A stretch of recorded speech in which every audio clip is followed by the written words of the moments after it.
ఎప్పటికైనా బయటపడుతుందంటారు. కామారెడ్డి జిల్లాలో అదే జరిగింది. 2.5 ఏళ్ల క్రితం చేసిన హత్య అనుకోకుండా బయటపడింది.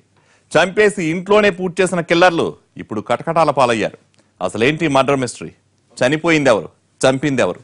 2.5 ఏళ్ల తర్వాత మర్డర్ మిస్టరీ ఎలా బయటపడింది?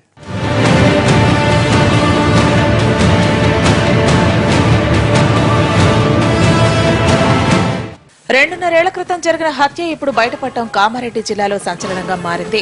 అడ్లూరు పంచాయతీ పరిధిలో గుమస్తా కాలనీ సమీపంలో గుర్తు తెలియని వ్యక్తి శవం కాల్చేసిన ఆనవాళ్లు ఉన్నాయని ఈ నెల 7న పోలీసులకు సమాచారం అందింది. గుర్తు తెలియని వ్యక్తి ఎముకలు కాలిపోయి కనిపించాయి. ఎలాంటి ఆధారాలు దొరకలేదు. దీంతో ఇటీవల అదృశ్యమైన వ్యక్తుల వివరాలు సేకరించారు పోలీసులు. కామారెడ్డి శివారులో కొంతకాలంగా కనిపించకుండా పోయిన వ్యక్తుల వివరాలను ఇంటింటికి తిరిగి తెలుసుకున్నారు. తీగలాగితే డొంకంతా కదిలింది. మానవత్వం మంటగలిపిన దారుణం వెలుగు చూసింది. గుమస్తా కాలనీకి చెందిన బుక్యా శంకర్ అస్థికలు అవి. బుక్యా శంకర్ రైసు మిల్లులో కూలి. ఆయనకు భార్య, 2 కూతుళ్లు, కొడుకు ఉన్నారు.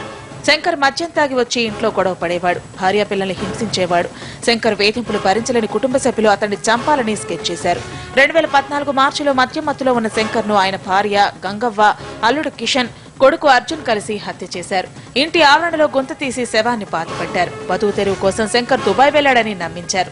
2.5 ఏళ్లుగా శంకర్ హత్య గురించి బయటకు పొక్కనివ్వలేదు.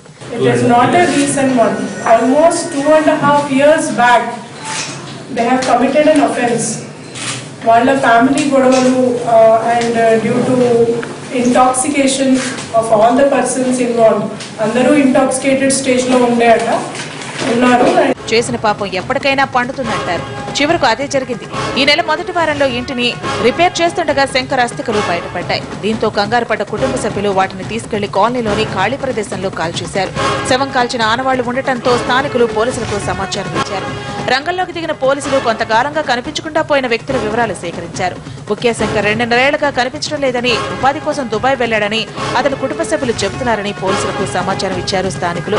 అనుమానం వచ్చిన పోలీసులు శంకర్ కుటుంబ సభ్యుల్ని అదుపులోకి తీసుకుని విచారించడంతో హత్యోదంతం బయటపడింది. నైట్ టైమ్ లో జరిగింది అండ్ ఎవరికి తెలియకుండా ఉండడానికి వాళ్ళ ఇంట్లోనే ఒక పిట్ తయారు చేసుకుని అక్కడే పూడ్చిపెట్టడం జరిగింది. ఇంకా మిగతా వాళ్ళందరికీ, చుట్టుపక్కల వాళ్ళందరికీ ఆ మనిషి ఎక్కడ ఉన్నాడు అంటే అందరూ గల్ఫ్కి వెళ్ళారు అని చెప్పి కవరప్ చేసేసారు. ఆ తర్వాత normal life till now. Shankar ను హత్య చేసిన అల్లుడు గగులోత్ కిషన్, భార్య బుక్కా గంగవను అరెస్ట్ చేసి రిమాండ్ కు పంపారు.